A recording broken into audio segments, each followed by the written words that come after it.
બંધ કરો, બંધ કરો. ગુંડાગર્દી બંધ કરો.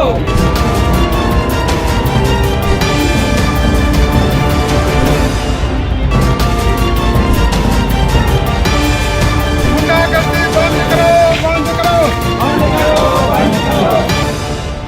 મારે અહીંયા દારૂનો ધંધો ચાલતો હતો. મેં વચ્ચે હાલવાની ના પાડી હતી. મારે અહીંયા હાલવાથી કીધું હતું અને મારે અહીંયા દારૂ પીને અવારનવાર બધા સૂઈ જતા હતા અને મેં એક વ્યક્તિને ટોકોર કર્યો હતો. તે મને જાતિ અપમાની કરી અને મારે રીતે મારવાનું કર્યું હતું અને મારા રીતે મારા કોઈ છોકરાઓને મેં બધાને ઘર બહાર છોડી અને મોકલી દીધા છે.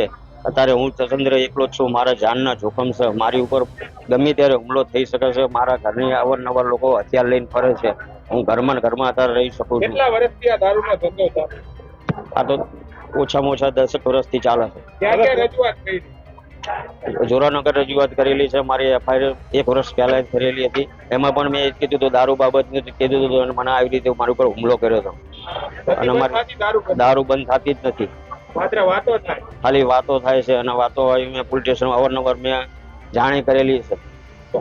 લોકોની એક જ રજૂઆત છે કે અમારા ગામમાં આવારા તત્વો ખુલ્લેઆમ દારૂનો વેપાર કરે છે, ઈ ગુંડાગર્દી કરે છે. ઈ લોકોને અમારા ગામના ભૂપતભાઈ દેવુભાઈ મારુણિયા, દીપકભાઈ દેવુભાઈ મારુણિયા, ઈ લોકો દારૂ વેચે છે. અમે ગામ લોકો, હું સરપંચના મોટા ભાઈ તરીકે સરપંચ, આજુબાજુના સરપંચો ગામમાં દારૂ બંધ કરાવવા માટે ગયા તો સરપંચો ઉપર અને ગામ લોકો ઉપર ઈ લોકો હુમલા કરે છે અને અમને ખુલ્લેઆમ ધમકી આપે છે કે દારૂ તો આજે બંધ નહીં થાય, કાલે બંધ નહીં થાય. તમારે જેને કહેવું હોય એને કહી દો. એસપી સાહેબ પાસે જવું હોય તો એસપી સાહેબ પાસે જાઓ. દારૂ તો આજે બંધ નહીં થાય, કાલે બંધ નહીં થાય. આવી ખુલ્લી ધમકી આપે છે અને આ લોકો રીઢા ગુનેગાર છે. આ લોકો ઉપર 302 ના આરોપ છે, ખંડણીના આરોપ છે, 307 ના આરોપ છે.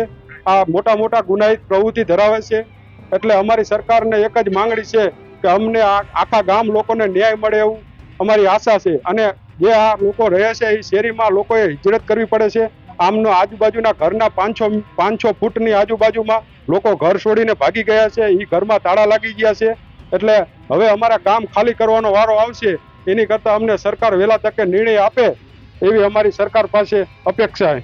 જોરાવનગર પોલીસ સ્ટેશન વિસ્તારમાં અમારું ગામ આવે છે અને પોલીસને અમે પણ જાણ કરેલી છે. પોલીસ પગલાં લે છે કેમ? પોલીસ પગલાં લે છે પણ ભાગી જાય છે આ લોકો. પોલીસ આવે છે તો એ લોકો એવું કે અમને મળ્યા નથી, પણ એ લોકો પોલીસ જતી રહે પછી ખાલી 15 જ મિનિટમાં ગામમાં આવી અને રોપ જમાવે. આજે અમે કલેક્ટર સાહેબને આવેદનપત્ર દેવા આવતા હતા તો એનો નાનો છોકરો સુનિલભાઈ ભૂપતભાઈ મારુણિયા અમારા ગામ લોકોને આડો ફેર્યો અને ઈ કે તમે બધા ક્યાં જાઓ છો? જવાનું નથી, મારવા માટે દોડી આવ્યો. એમ ગામને આવેદનપત્ર પણ દેવા નીકળવા દેતા નથી આ લોકો ગામમાં. તમને શું લાગી રહ્યું છે પોલીસની મિલીભગત હોય? હવે એ તો પોલીસ કેવા પગલા લેશે એની ઉપર ગામ લોકોની મીટ છે. હાલ લગી તો નથી લીધા? ગામ હાલ લગી તો કોઈ એની ઉપર પગલા લીધા નથી.